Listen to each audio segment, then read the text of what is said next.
آج میں آپ کے لیے ایک نہایت مجرب اور روحانی وظیفہ لے کر حاضر ہوا ہوں۔ یہ وظیفہ اللہ الصمد کا ہے، جس کی برکت سے اللہ رزق میں کشادگی، مالی آسانی اور بڑی سے بڑی ضرورت پوری فرما دیتا ہے۔ اگر آپ قرض میں ڈوبے ہوئے ہیں، گھر کے اخراجات پورے نہیں ہو رہے، کاروبار میں برکت نہیں، یا گاڑی، مکان، دکان یا کسی بڑی چیز کی خواہش رکھتے ہیں، تو اس وظیفے کو یقینی کامل کے ساتھ کریں۔ وظیفہ بہت آسان ہے۔ روزانہ عشاء کی نماز کے بعد اول و آخر تین مرتبہ درود پاک پڑھیں اور درمیان میں اللہ الصمد 200 مرتبہ پڑھیں۔ پڑھنے کے بعد اللہ سے اپنے رزق، دولت اور جائز حاجات کے لیے دعا کریں۔ انشاءاللہ چند دنوں میں اللہ کی رحمت سے حالات بدلنا شروع ہو جائیں گے۔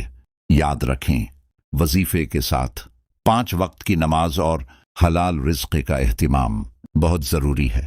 اگر ویڈیو اچھی لگے تو لائک، شیئر اور چینل کو سبسکرائب ضرور کریں۔ اللہ تعالی آپ کی ہر جائز حاجت پوری فرمائے۔ آمین۔